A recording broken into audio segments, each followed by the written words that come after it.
Our next skater representing Great Britain, 20-year-old Edward Appleby. And this, Edward's first competition of the season. Had to pull out of some previous assignments because of the injuries that he's suffered. Hoping, though, to do as he did in the short program and deliver despite the lack of preparation.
And Mark, we know that Edward has had some injuries, as many of the athletes have had, throughout their career, and it's very difficult to skate at the peak level with the injury.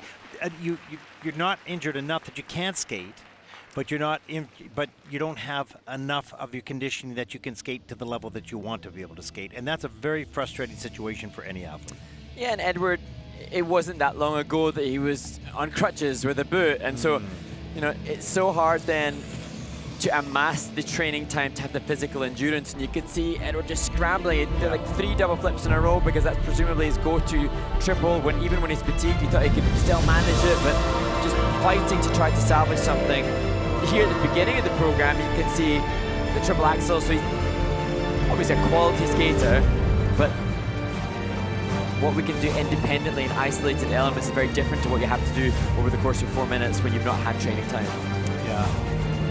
Exactly, and you're well enough to get out here and give it a try, but you're giving it a try at 60% or 70% of what your capacity is, and that is just going to end up disappointing. But at the same time, athletes do have to skate, or do have athletes around the world to compete with injuries if they can be managed, and it's not easy to do. And sometimes very difficult, as we see Edward just struggling here through the double flip or their tackle, to know how much to push and how much not to push, because you're not sure whether or not continued training will exacerbate already previously incurred injuries. But this was his opportunity to try to find a spot at the Olympic Games. So, you know, no matter what pain he's been struggling with, the desire to push through will have been heightened perhaps more than ever. Yeah, it doesn't come around very often, every 4 years, of course, so you take that shot at it. But Edward, like some other athletes, may still get to enjoy the Olympic experience as part of the team event. So Great Britain has qualified in the pairs women and ice dance, so it's no guarantee, but it's still possible that, like Matt Parr did in 2014, he'll be able to represent GB as part of the team. But that's me just clutching at good positives for him to make sense of this frustration. Yeah, we certainly don't encourage skaters to skate or to compete in any sport if they're injured, but there will be soreness sometimes. There's going to be recovery, all those types of things. So true, because there's sometimes that there are other athletes who need to push through the pain. It's a fine line.